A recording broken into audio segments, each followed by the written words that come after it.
Today we're going to be working on a GE refrigerator. Customer said that it wasn't cooling properly. We were here before and determined that it was the fan motor.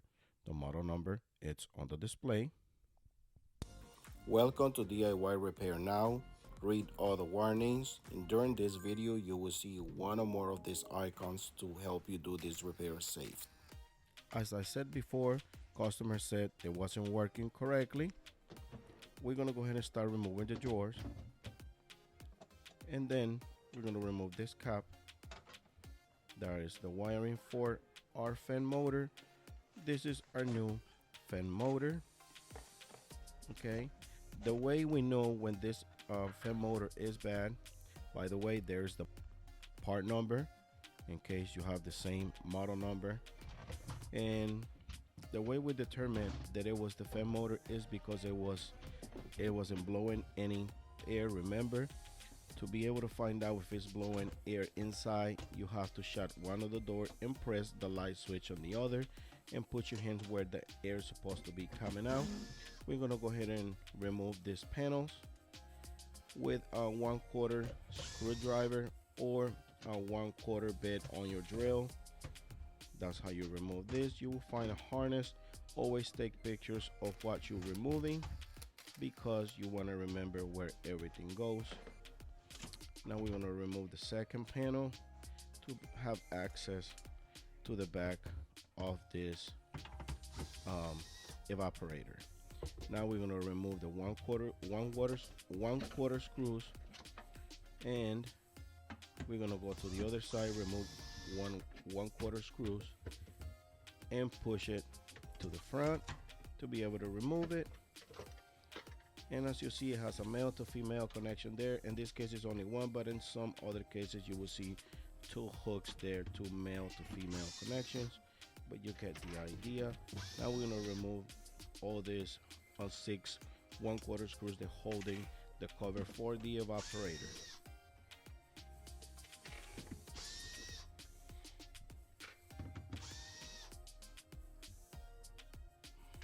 Once you remove all the screws from this panel, you're going to try to start taking it apart. Just try to pull back. Most of the time, because the fan is not working, you will see ice, as you see in this arrow, and you will see ice all over this back panel. So what you're going to do is you're going to grab a steamer or a hair dryer, or just turn it off and let it thaw out and let it defrost. In my case, because I need to keep going with my day, I'm gonna go ahead and force it to defrost with this steamer. If you have a steamer, just be careful because this will throw hot water or hot vapor at 600 degrees. So I'm gonna go ahead and use my steamer. Sometimes you got to put the steamer blowing the hot air inside, and go ahead and blow some steam all over the panel wherever you see ice, and try to melt it to be able to pry this back panel out. Just try to follow the video.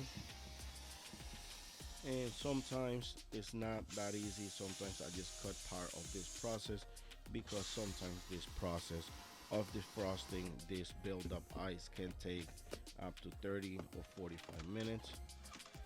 So you get the idea there. Now I'm taking it apart, and as you see, sometimes this will happen. As you see, that piece of styrofoam broke there because the damper, it might be got stuck, or it might be glue.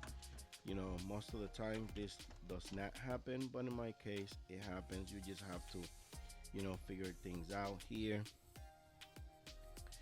What I do is I'm gonna go ahead and disconnect the damper, and the whole panel will come right out. At this point, I'm trying to look for my drain hole because of the buildup ice. The bottom of this evaporator is full of ice, and it clogged the drain line.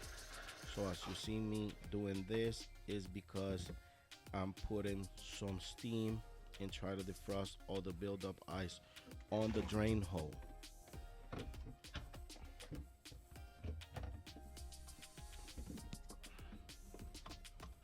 And this is what I was talking about. At first I want to go ahead and put this piece and leave it there, but then I changed my mind and I'm gonna go ahead and do it the right way, because like I said, we want to remove this damper.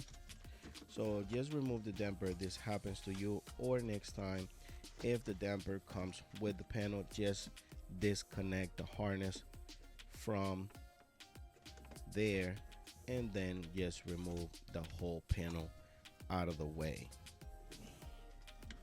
And like I said, this harness is just press and release, and I'm gonna keep trying to unclog my drain line, because you don't want to just replace the fan motor.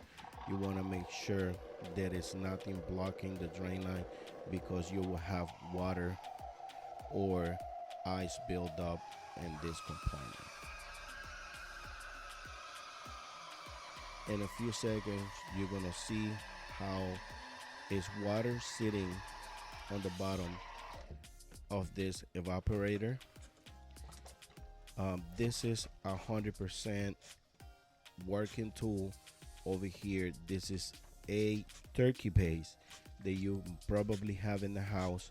Just grab a turkey base and use it as a plunger to be able to unclog this drain line. Sometimes if the turkey base and the steamer doesn't work, for example, this evaporator coils was clogged due to have ice build up, but sometimes if it's clogged by pieces of food or pieces of bags and plastic and things like that, you might have to pull your refrigerator out and unclog the drain lines in the back of the refrigerator where it's supposed to be draining to in a drain pan. That will be another video, but if you go to my channel, I have a different videos for like Samsung models and things like that that you can follow up and do it that way. As you see, I'm getting the fan out and the fan is stuck. This is the reason why it's ice build up. We're gonna go ahead and remove the harness from that hook right there and remove the whole fan. Now, as you see, this is the brand new fan that you see me unboxing earlier. Now this fan has like a rubber cover. You have to remove that rubber cover from the old fan and put it on the new one. The same way you remove it, go ahead and plug it where it should be.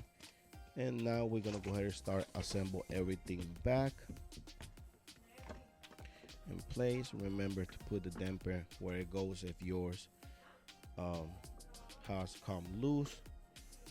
Plug the harness where it should be, and go ahead and set this cover in his housing.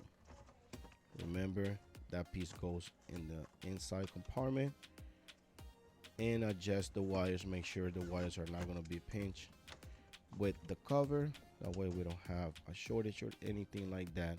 And when I mean a shortage, this is a low voltage shortage, so it's not that it's going to be a big issue, but you don't want to have any problems not getting that damper to open, because that damper is the one allows air to go to the bottom drawer.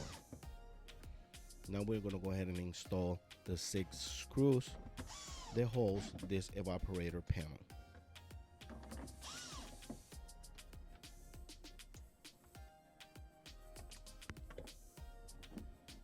Once you do that, you're going to go ahead and try to put this wiring and that little hook there.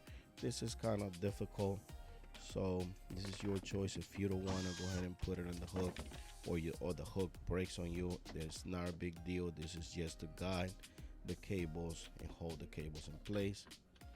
As you see, I got it where it should be. Put the last screw around there, and the very last one.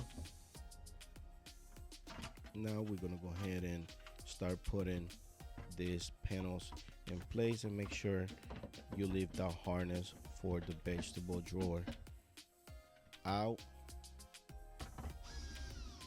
I gotta say, in some cases you're not gonna have that harness there, because you don't have control on the bottom drawer, but you get the idea. Now we're gonna go ahead and install the 1/4 screws. Make sure the panel is pushed all the way back.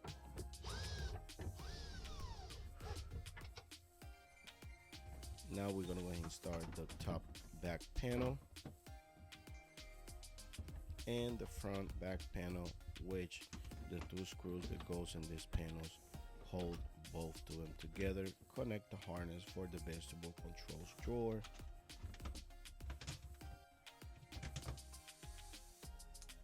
And install the 2 1/4 screws.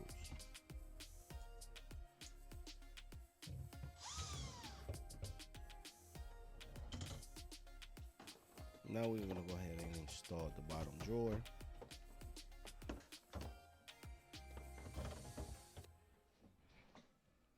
And go ahead and push back to that hook right there, as you see in that footage. This might give you kind of a headache, but if you follow the video correctly, you will be able to do it right and easy. Put the back panel in place. Always be careful with that glass because it can come loose and it can break, and now you have another issue. Put that cover back in place. Put your drawers back in their housing, and at this point we're pretty much done. If you like this video, please give us a thumbs up, subscribe to our channel. Thanks for watching.